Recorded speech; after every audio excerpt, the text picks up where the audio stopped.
Hey, thanks for watching. In some of the feedback I've had from my atheism is foolish blurbs, I've come to realize that certainly not all atheists are the same kind of atheists. There are some who are pretty hostile, kind of have a chip on their shoulder against anything religious and want to stamp it out of existence, that kind of thing. And then there are atheists who are kind of just want to do their own thing and don't bother me with your God.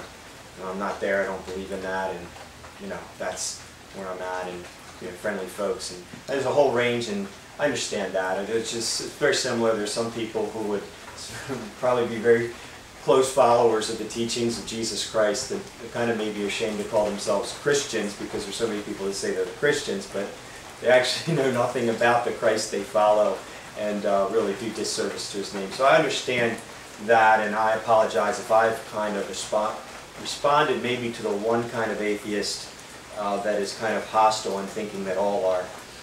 Definitely not the case. I do still believe there is a foolishness to atheism, at least in the atheism that dismisses the possibility of God without at least giving a deep thought and consideration.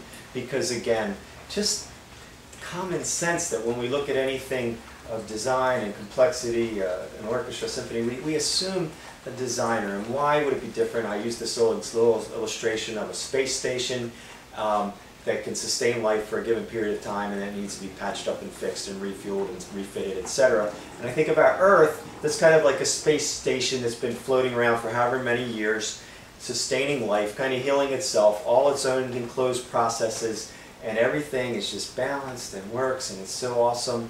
I mean, not perfect, but good grief, and we would never think that space station up there could be made by itself.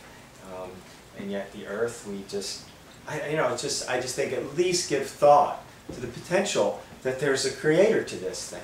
Now I think that the Bible is something to reckon with.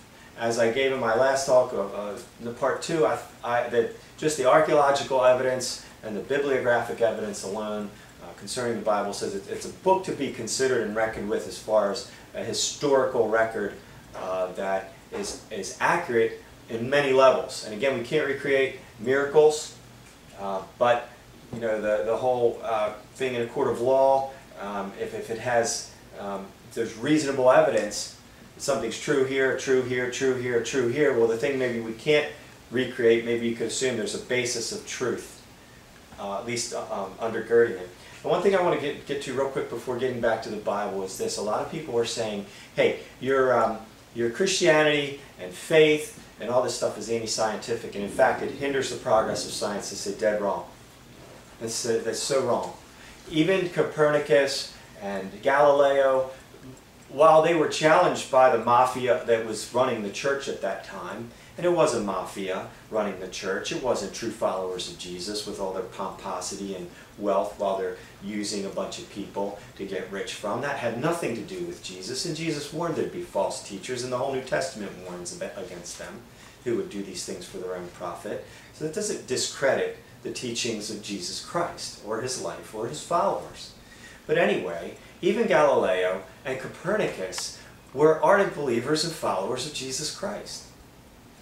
And C.S. Lewis said an interesting thing about science, and I think there's reason to consider this. He said, men became scientific because they expected law in nature, and they expected law in nature because they believed in a legislator.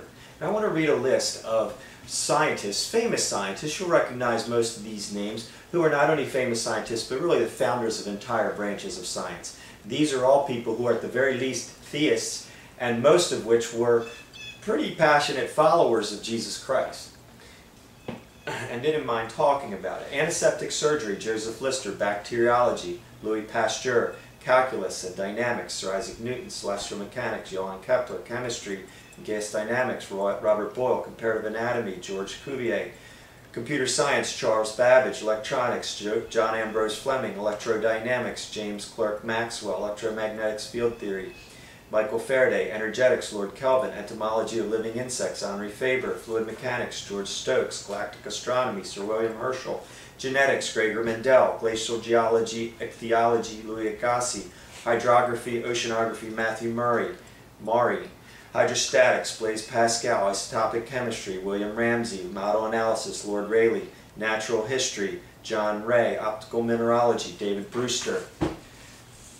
These were not a bunch of losers.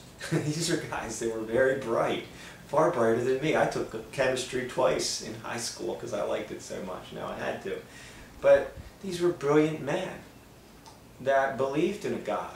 And partially it was their belief in a God of order, a God of law, a God of beauty, that they anticipated a universe that would begin to reveal the same things if they could explore it deeply enough. And so they saw their very exploration of the universe a way to commune with the God they believed designed it.